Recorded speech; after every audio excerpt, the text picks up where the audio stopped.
Good morning बच्चों, नमस्कार आप सभी को। और हम लोग आज से क्लास 10th का फिजिक्स इस प्लेलिस्ट में कंप्लीट करेंगे।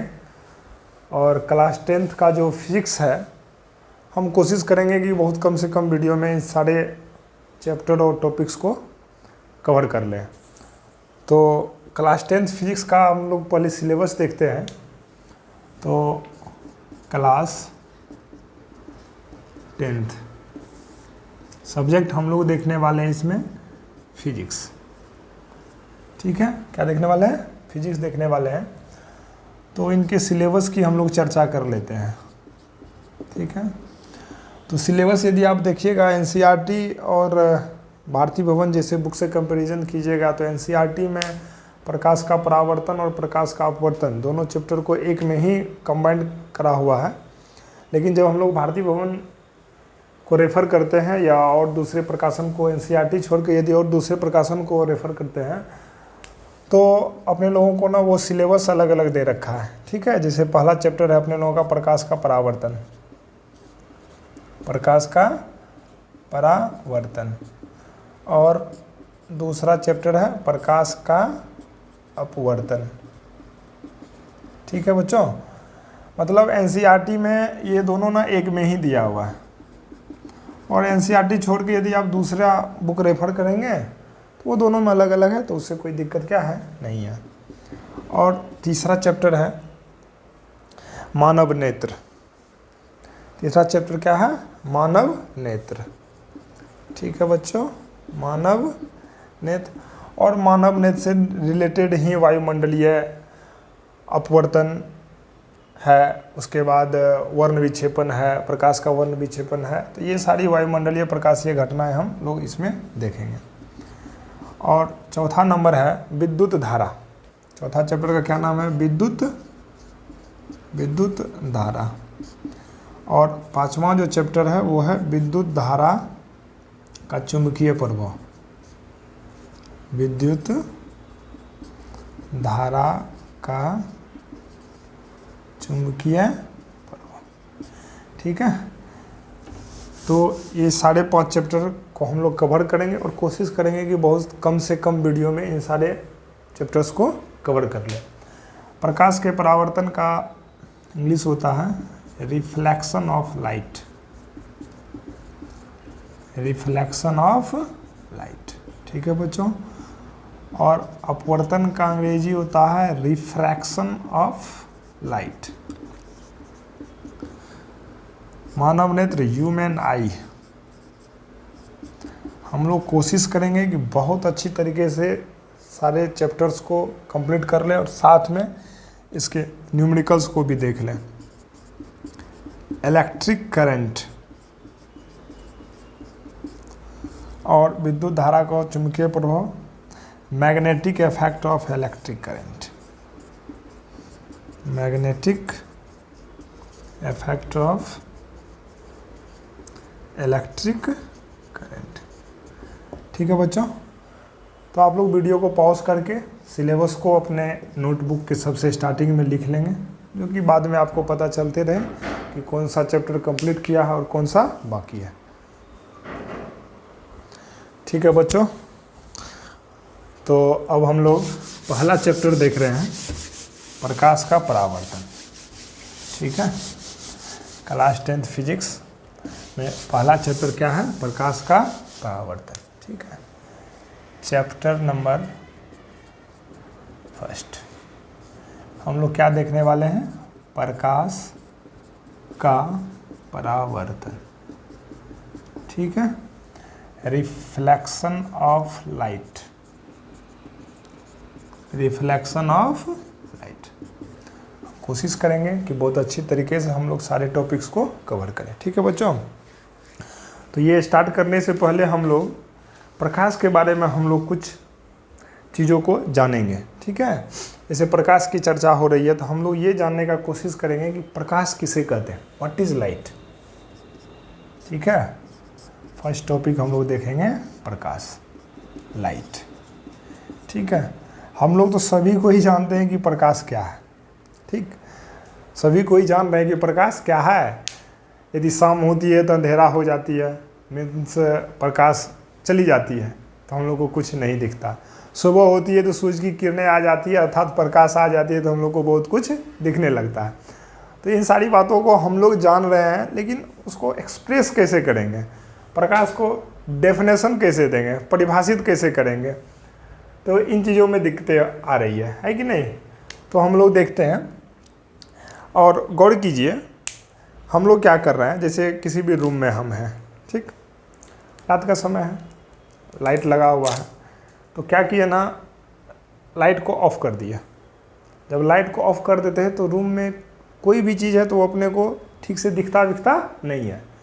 तो हम कह सकते हैं कि नहीं, लाइट चली गई है इसलिए दिख नहीं रहा। फिर से हम स्विच को क्या कर दिए, ऑन कर दिए। तो जो ही हम स्विच को ऑन करते हैं तो जो भी चीज़ें हैं वो ठीक ठाक से क्या होने लगती है, दिखने लगती है। जैसे अभी हम अपने रूम में कर रहे हैं, यहाँ पे लाइट है, हम ऑफ़ कर दिए, तो जो भी बोर्ड का क्लियरेंस है वो अब ठीक ठाक से नहीं दिख रहा है। लेकिन जो ही हम लाइट को ऑन कर दिए तो अब वो ठीक ठाक से क्या होने लगा, दिखने लगा। तो हम ये परिभाषा दे सकते हैं प्रकाश का कि प्रकाश वह कारक है या तो प्रकाश वह माध्यम है जिसकी उपस्थिति में हम किसी भी वस्तु को क्या कर सकते हैं, देख सकते हैं। ये तो हम बोल सकते हैं कि प्रकाश वह माध्यम है, प्रकाश वह माध्यम है जिसकी उपस्थिति में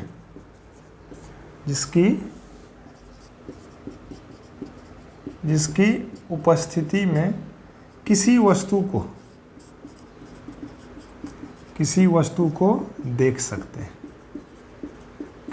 को देख सकते हैं।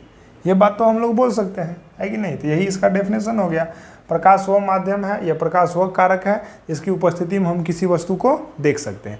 यदि आपसे ये पूछा जाए कि हमको ये बताइए कि क्या हम लोग प्रकाश को देख सकते हैं, क्या हम लोग प्रकाश को देख सकते हैं, तो इसका उत्तर होगा नहीं, हम लोग प्रकाश को देख नहीं सकते हैं। तो दूसरी बात हम लोग ये बोल सकते हैं, प्रकाश तो खुद अदृश्य है,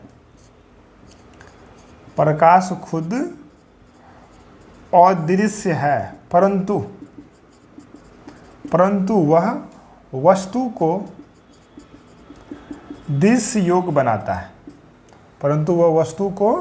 दृश्य योग्य बनाता है, हम ये बोल सकते हैं, ठीक है ना, कि प्रकाश खुद अदृश्य है परंतु वह वस्तु को किस योग बनाता है, दृश्य योग बनाता है। मतलब प्रकाश को हम लोग देख नहीं सकते हैं, लेकिन यह दूसरी वस्तु को देखने योग क्या करता है, बनाता है। तो इन सभी बातों के लिए, इन सभी बातों को आप क्या करें, स्क्रीनशॉट करके नोट्स में लिख लें। नेक्स्ट टॉपिक अब हम लोग देखने वाले हैं प्रकाश के स्रोत। क्या देखने वाले हैं हम लोग, प्रकाश के स्रोत। ठीक है बच्चों, हम लोग नेक्स्ट टॉपिक देखने वाले हैं प्रकाश के स्रोत। ठीक है, प्रकाश के स्रोत। ठीक है, इसको हम लोग लिख सकते हैं सोर्स ऑफ लाइट। क्या लिख सकते हैं बच्चों, सोर्स ऑफ लाइट, प्रकाश के स्रोत। प्रकाश के स्रोत को यदि आप लोग चर्चा करें तो हम लोग इसमें बोल सकते हैं कि प्रकाश के मुख्यतः दो स्रोत हैं। एक है प्राकृतिक स्रोत, नेचुरल सोर्स। ठीक है बच्चों, और दूसरा हम लोग बोल सकते हैं मानव निर्मित स्रोत।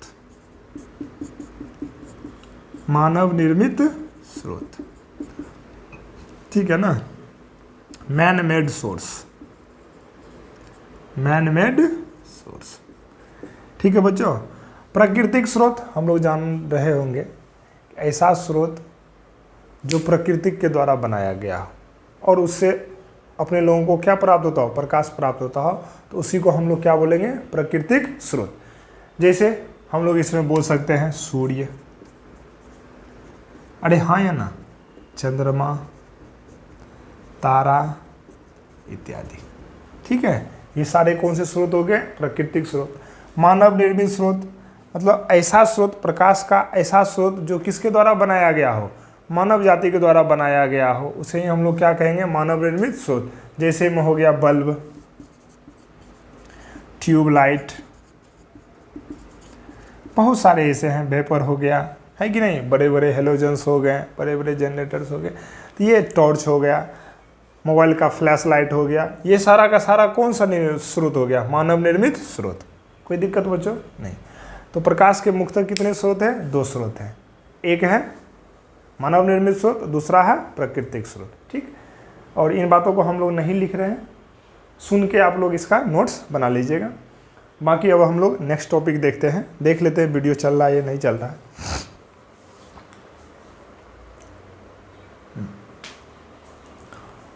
और वीडियो अच्छे से आ भी रहा है, ठीक, पता नहीं लाइट के कारण चमक रहा है। ठीक है बच्चों, तो नेक्स्ट अब हम लोग देखने वाले हैं, नेक्स्ट टॉपिक देखने वाले हैं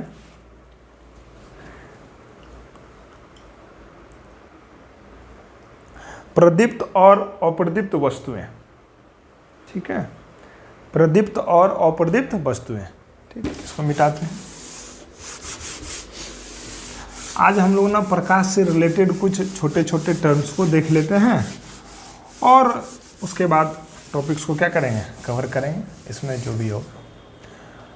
तो अगला टॉपिक है प्रदीप्त और अप्रदीप्त वस्तुएं।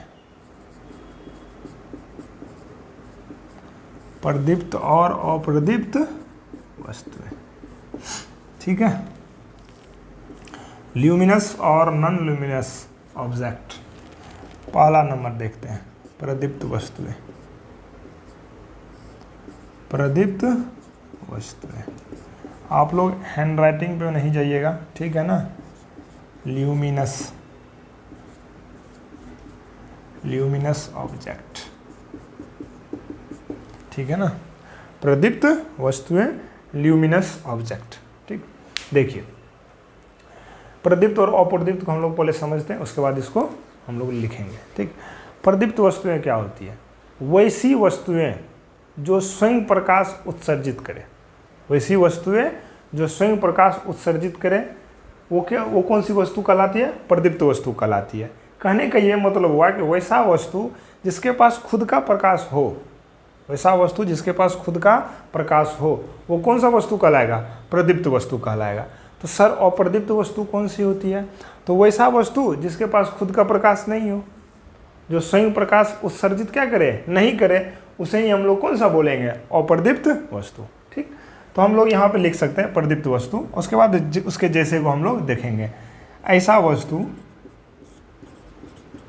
ऐसा वस्तु जो स्वयं प्रकाश का उत्सर्जन, जो स्वयं प्रकाश का उत्सर्जन करता हो, या नहीं तो हम ये भी बोल सकते हैं ऐसा वस्तु जिसके पास खुद का प्रकाश स्रोत हो। ठीक है ना, उसे ही हम लोग क्या बोलेंगे, प्रदीप्त वस्तु। जैसे बल्ब, खुद का इनके पास प्रकाश है। मोमबत्ती,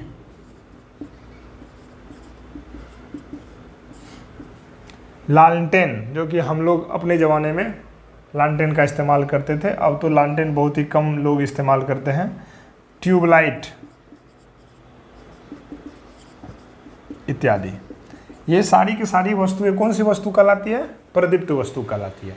और दूसरा वस्तु का हम लोग चर्चा करते हैं, वो है अप्रदीप्त वस्तु। कौन सा, अप्रदीप्त वस्तु। ठीक, ऐसा वस्तु जिसके पास स्वयं प्रकाश नहीं हो, ऐसा वस्तु, ऐसा वस्तु, अयो जिसके पास स्वयं प्रकाश नहीं हो,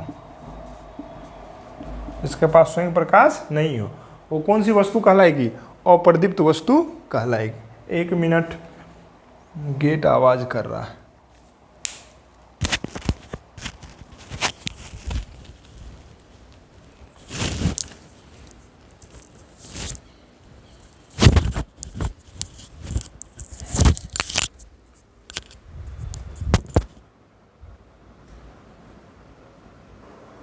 लिख लिए। अप्रदीप्त वस्तुएं, ऐसा वस्तु जिसके पास स्वयं प्रकाश नहीं हो, वो कौन सी वस्तु कहलाती है? अप्रदीप्त वस्तु कहलाती है। ठीक है बच्चों, अब अप्रदीप्त वस्तु का हम लोग एग्जाम्पल देखते हैं। अप्रदीप्त वस्तु के एग्जाम्पल, इसके सबसे मुख्य, वैसे तो बहुत सारे ऐसे वस्तु हैं जिसके पास की प्रकाश नहीं है, जैसे में हम लोग बोल सकते हैं टेबल, कुर्सी, पत्थर इत्यादि। लेकिन एक अप्रदीप्त वस्तु है जो कि बहुत ही इंपॉर्टेंट है, लेकिन वो बच्चों की नज़रों में लगता है कि वो कैसी वस्तु है? प्रदीप्त वस्तु है, और उन्हीं से क्वेश्चन पूछा जाता है, तो वो है चंद्रमा। वो कौन सा वस्तु है बच्चों? चंद्रमा। चंद्रमा कैसी वस्तु है? अप्रदीप्त वस्तु है। चंद्रमा के पास खुद का प्रकाश नहीं है, लेकिन रात में लगता है कि नहीं, वो चंद्रमा से रोशनी आ रही है, चंद्रमा चमक रहा है, ठीक है ना। तो लेकिन ये बातें नहीं है, चंद्रमा जो चमकती है वो सूर्य के प्रकाश की मदद से चमकती है, ठीक है ना। तो इसीलिए चंद्रमा कैसी वस्तु है? अप्रदीप्त वस्तु है। तो सूर्य के प्रकाश से कैसे वो अपने लोगों को रोशनी देती है, तो इसका संक्षिप्त बात हम बोलना चाहेंगे, ज़्यादा समय नहीं लेते हैं।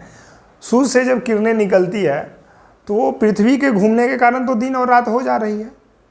तो सूर्य तो अपनी ही जगह है, हम लोग कभी रोशनी में आ रहे हैं तो दिन, कभी अंधेरा हो गया तो रात, लेकिन चंद्रमा तो एक वहाँ है। तो सूर्य की रोशनी हर एक वक्त निकल रही है। अभी भी सूर्य की रोशनी चंद्रमा पे जा रही है और चंद्रमा चमक रही है अभी भी, लेकिन दिन होने के कारण अभी नहीं दिख रही है। वही जब अपने लोगों को रात हो जाती है, जब अंधेरा हो जाता है, तो वही सूर्य की रोशनी के कारण जो वो चमक रही है वो अपने लोगों को प्रतीत होने लगता है। तो हम बोलते नहीं, चंद्रमा के कारण क्या हो रही है? रोशनी आ रही है पृथ्वी पर। ऐसी नहीं होती है। सूर्य की रोशनी चंद्रमा पे जाती है और वहाँ से परावर्तित होकर के कहाँ तक आती है? पृथ्वी तक आती है। इसीलिए हम बोलते हैं चंद्रमा क्या हो रहा है? चमक रहा है। लेकिन चंद्रमा अपनी रोशनी के कारण वो चमक नहीं रहा, वो किसकी रोशनी के कारण चमक रहा है? सूर्य की रोशनी के कारण चमक रहा है। इसीलिए हम लोग बोलते हैं कि चंद्रमा कैसी वस्तु है? अप्रदीप्त वस्तु है। और बहुत सारे एग्जाम्स में यही क्वेश्चन पूछे जाते हैं कि चंद्रमा कैसी वस्तु है? प्रदीप्त वस्तु है, अप्रदीप्त वस्तु है, दोनों है, इनमें से कोई नहीं। तो हम लोग किस में टिक करेंगे? अप्रदीप्त वस्तु में। ठीक है बच्चों, तो हम लोग देख लिए प्रदीप्त वस्तु और अप्रदीप्त वस्तु। अब हम लोग देखते हैं प्रकाश की किरण। क्या देखते हैं? प्रकाश की किरण। ठीक है, हाँ तो बच्चों अब हम लोग देखते हैं प्रकाश की किरणें। प्रकाश की किरणें, प्रकाश की किरणें, ray of light, ray of light. ठीक है बच्चों, तो प्रकाश की किरणें क्या होती है? पहले तो हम लोग ये जानने का कोशिश करते हैं और ये समझते हैं प्रकाश जब चलती है तो कैसी रेखा में चलती है। तो हम लोग बोलेंगे सर सीधी रेखा में चलती है। तो कैसे? तो बचपन से ही टॉर्च देखे हैं, जब टॉर्च रात में जलाते हैं तो हम लोग ऐसा नहीं देखते हैं कि प्रकाश ऐसे जा रही है, ऐसे जा रही है, ऐसे जा रही है। जब भी हम टॉर्च जला रहे हैं तो हम देख रहे हैं कि प्रकाश कैसे निकल रही है, सीधे निकल रही है और वो जा रही है। हम ये बोल सकते हैं कि प्रकाश जो गमन करती है वो किसी रेखा में गमन करती है? सीधी रेखा में गमन करती है। कैसी रेखा में गमन करती है? सीधी रेखा में गमन करती है। प्रकाश की वही सीधी रेखा में जो वो गमन करती है उसी को हम लोग बोलते हैं प्रकाश की किरणें। उसी को हम लोग क्या बोलते हैं? प्रकाश की किरणें। मतलब प्रकाश का सरल रेखा पे गमन करना। प्रकाश का कहाँ पे गमन करना? सरल रेखा पे गमन करना ही क्या कहलाता है? प्रकाश का किरण कहलाता है। ठीक है बच्चों, तो हम लोग ये चीज़ को लिखते हैं कि सरल रेखा पर चलने वाली प्रकाश को, सरल रेखा पर चलने वाली प्रकाश को, चलने वाली प्रकाश को प्रकाश की किरणें कहते हैं। प्रकाश की किरणें कहते हैं। प्रकाश की किरणें कहते हैं। ठीक है बच्चों, मतलब यदि आपसे कोई ये चीज़ पूछ ले कि प्रकाश किसी रेखा पे चलती है, तो आप लोग बोलिएगा एक सरल रेखा, एक सीधी रेखा पे चलती है। ठीक है, कोई दिक्कत नहीं। तो उसी सरल रेखा पे जो प्रकाश चलती है उसी प्रकाश को हम लोग क्या बोलते हैं? प्रकाश की किरणें। उसी को हम लोग क्या बोलते हैं? प्रकाश की किरणें। ठीक, तो इसमें ना आप लोग को दो क्वेश्चंस मिल रहे हैं। आपसे ये भी ऑब्जेक्टिव पूछ सकता है कि प्रकाश कैसी रेखा पे चलती है? सीधी रेखा, वक्र रेखा, टेढ़ी रेखा। तो हम लोग क्या लिखेंगे उसमें? कैसी रेखा पे? सीधी रेखा पे, सरल रेखा पे वो चलती है। और उसी सरल रेखा पे चलने वाली प्रकाश को हम लोग क्या बोलते हैं? प्रकाश की किरणें, रे ऑफ लाइट। कोई दिक्कत समझने में नहीं। तो नेक्स्ट टॉपिक अब चलते हैं, किरण पुंज, प्रकाश का किरण पुंज। ठीक है बच्चों, लिखो प्रकाश का किरण पुंज, बीम ऑफ लाइट, प्रकाश का किरण पुंज। ठीक है, beam of light, beam of light. ठीक है ना, क्या देख रहे हैं हम लोग? Beam of light. देखिए बच्चों, समझाने का कोशिश कर रहे हैं और जहाँ भी डाउट हो तो बोलिएगा। और हम कोशिश कर रहे हैं कि हर एक टॉपिक को अच्छे से एक्सप्लेन करते हुए कम से कम वीडियो में सारे फिजिक्स को क्या कर लें, 10th क्लास के फिजिक्स को कवर कर लें। ठीक है बच्चों, तो प्रकाश का किरण पुंज, अब हम लोग वो चीज़ देखने वाले हैं। तो प्रकाश का किरण पुंज होता क्या है? पहले हम इन बातों को समझने का कोशिश करते हैं कि सर ये किरण पुंज है क्या, प्रकाश का किरण पुंज किसे कहते हैं। ठीक है ना, प्रकाश के समूह को, किसको? प्रकाश के समूह को हम लोग बोलते हैं प्रकाश का किरण पुंज। ठीक है ना, प्रकाश के समूह को, प्रकाश के समूह को प्रकाश का किरण पुंज कहा जाता है। प्रकाश का किरण पुंज कहा जाता है। ठीक है, प्रकाश के समूह को हम लोग क्या बोलते हैं? प्रकाश का किरण पुंज। ठीक है बच्चों, तो अब हम लोग इसी में देखते हैं कि प्रकाश के किरण पुंज कितने प्रकार के होते हैं। तो आप लोग यहाँ पे लिख लीजिएगा, प्रकाश के किरण पुंज कितने प्रकार के होते हैं? 3 प्रकार के होते हैं। अच्छे से नोट्स में लिख लीजिएगा कि प्रकाश के किरण पुंज 3 प्रकार के होते हैं। ठीक है, तो पहला नंबर हम लोग देखते हैं कौन कौन सा होता है। अपसारी किरण पुंज। कौन होता है? अपसारी किरण पुंज, अपसारी किरण पुंज। ठीक, दूसरा नंबर होता है अभिसारी किरण पुंज, अभिसारी किरण पुंज। और तीसरा नंबर होता है समांतर किरण पुंज, समांतर किरण पुंज। ठीक, आप लोग इनको लिखिए और सबको ना हम लोग एक एक करके अभी हम लोग एक्सप्लेन करेंगे। अपसारी किरण पुंज, डाइवर्जिंग बीम, डाइवर्जिंग बीम। ठीक है बच्चों, अभिसारी किरण पुंज, कन्वर्जिंग बीम।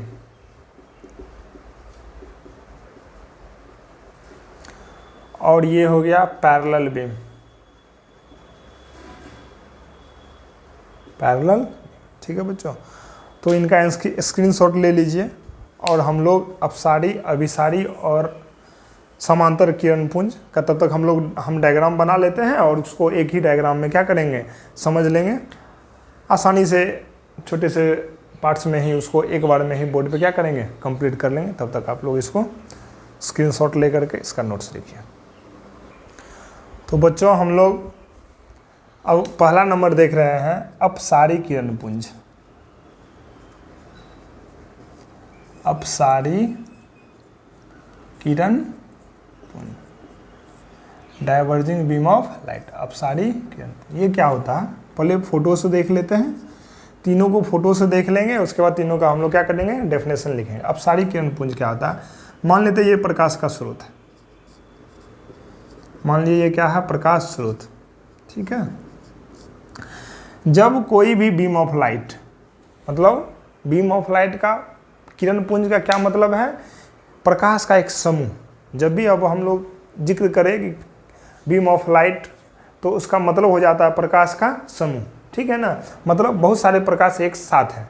तो यहाँ पे यदि हम लोग इसका चर्चा करें कि अपसारी किरण पुंज क्या होता है, तो जब कोई किरण पुंज एक प्रकाश स्रोत से निकलकर बाहर की ओर फैलती हुई प्रतीत होती है। देखिए यहाँ पे ये देखिए प्रकाश स्रोत है और यहाँ से किरण पुंज निकल रही है। किरण पुंज का ये मतलब कि बहुत सारे लाइट्स निकल रही है और वो कैसे प्रतीत हो रही है, हमको लग रहा है कि यहाँ से निकल रही है और बाहर जा करके क्या हो जा रही है, फैल जा रही है। ठीक है ना, जब एक प्रकाश स्रोत से, जब एक बिंदु स्रोत से किरण निकलकर बाहर फैलती हुई प्रतीत होती है तो उस प्रकार के किरण पुंज को हम लोग कौन सा किरण पुंज बोलते हैं? अपसारी किरण पुंज। कौन सा? अपसारी किरण पुंज। तो हम लोग इसका लिख सकते हैं, परिभाषा इसका हम लोग लिख सकते हैं, बिंदु स्रोत से या प्रकाश स्रोत से, प्रकाश स्रोत से किरणें निकलकर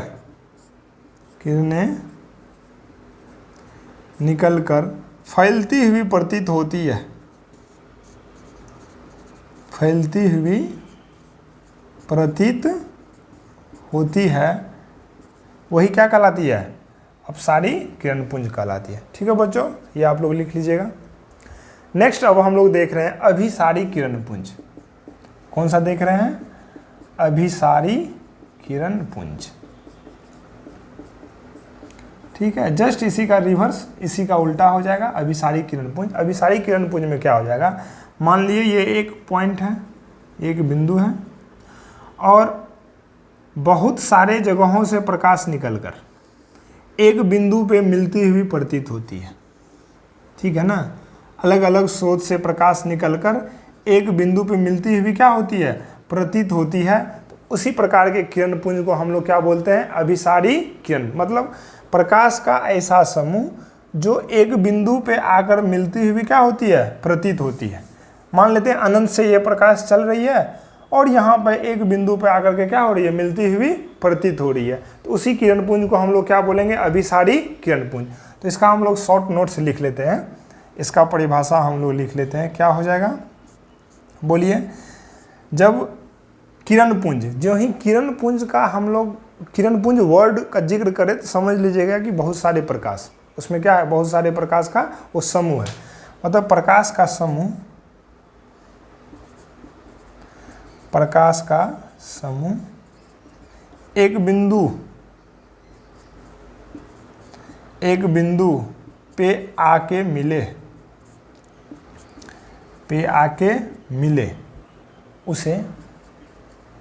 उसे अभिसारी किरण पुंज कहते हैं।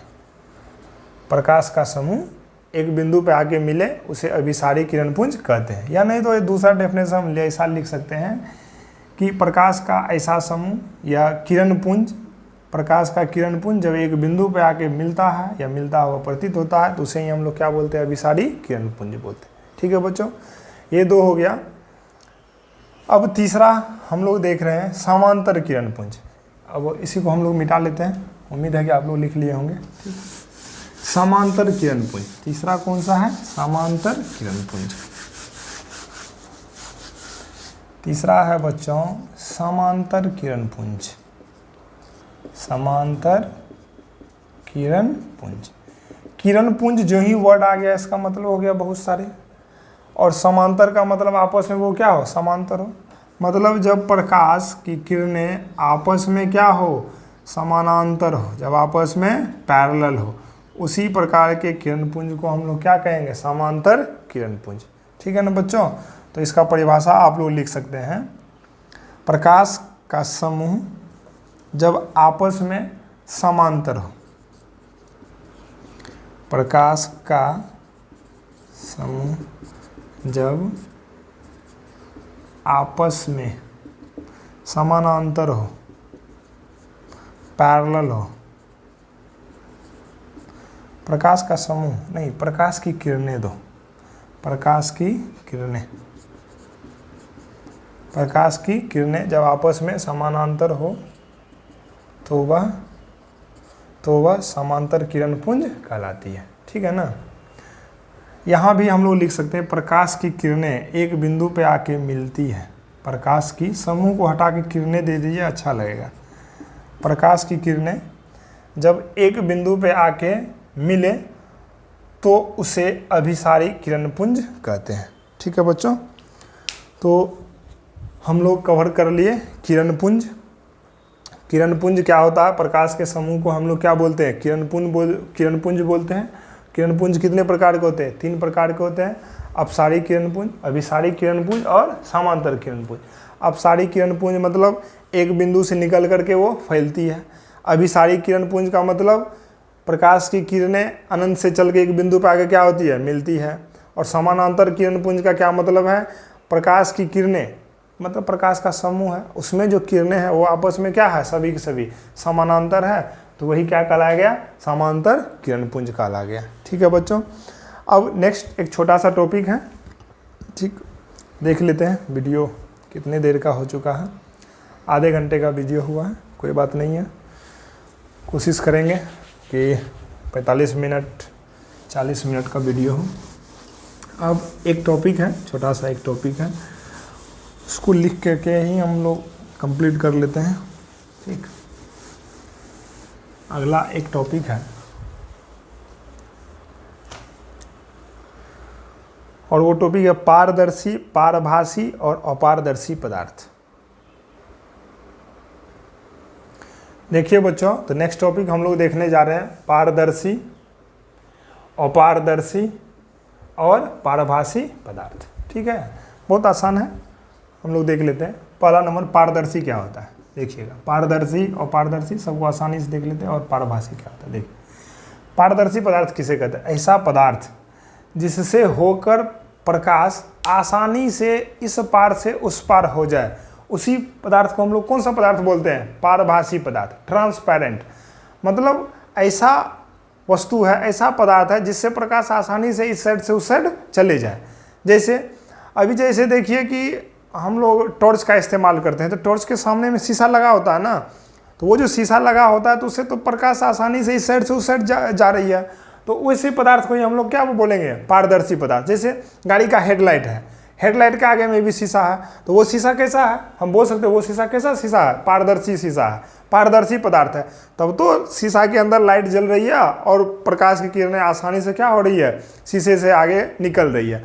तो उस प्रकार के पदार्थ को हम लोग कौन सा पदार्थ कहेंगे, पारदर्शी पदार्थ। ठीक है, जैसे उजला प्लास्टिक होता है, तो उजला प्लास्टिक को भी हम लोग क्या बोल सकते हैं, पारदर्शी पदार्थ, है कि नहीं है, क्योंकि उससे प्रकाश की किरणें आसानी से एक पार से दूसरे पार चली जाती है। उस प्रकार के पदार्थ को कौन सा पदार्थ बोलते हैं, पारदर्शी पदार्थ। तो आप लोग यहाँ पे परिभाषा लिख लीजिएगा, वैसा पदार्थ जिससे प्रकाश आसानी से इस पार से दूसरे पार जाती हो, उसे ही हम लोग पारदर्शी पदार्थ कहते हैं। ठीक है बच्चों, अपारदर्शी पदार्थ क्या होता है, ओपेक्यू मैटर, ये क्यू है, क्यू।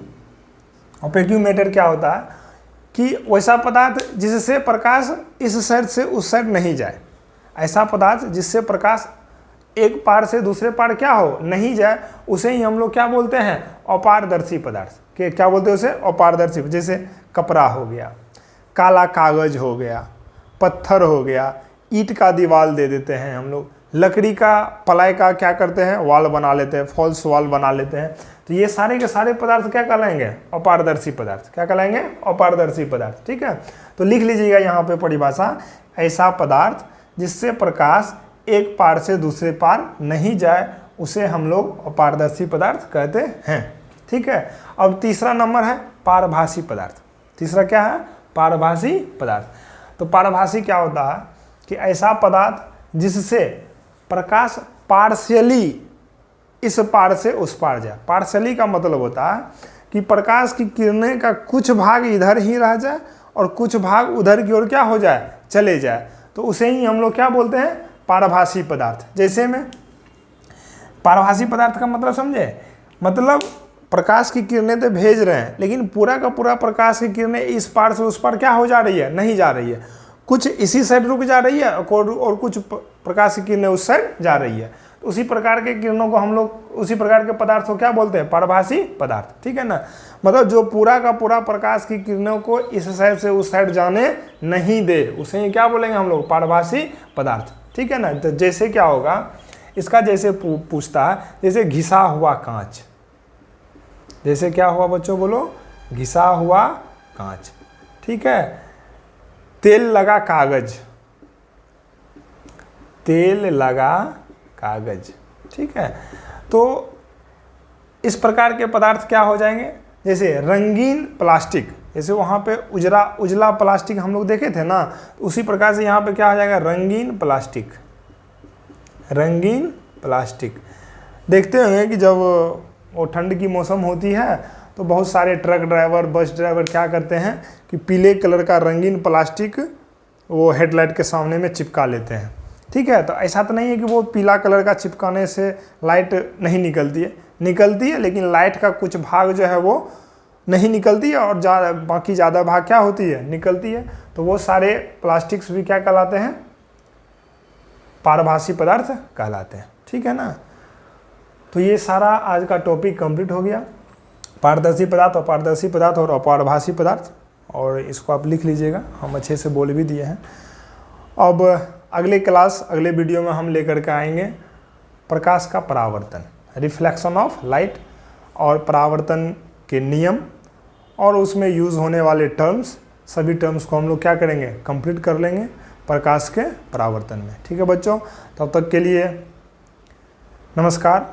आप लोग अच्छे से पढ़ें, मेहनत करें, बाकी धीरे धीरे हम लोग इसमें बहुत कुछ लाएंगे, क्वेश्चंस लाएंगे, न्यूमेरिकल्स लाएंगे, ऑब्जेक्टिव्स लाएंगे, सब कुछ आप लोगों के सामने हम रखेंगे, है कि नहीं। कोशिश करेंगे अपनी तरफ से कि अच्छे से अच्छे कंटेंट आपको दें, और कम वीडियो में, बहुत ही कम वीडियो में, जो कि लास्ट एग्ज़ाम के समय आप आसानी से उसका रिवीजन भी कर सकें। तब तक के लिए धन्यवाद, नमस्कार।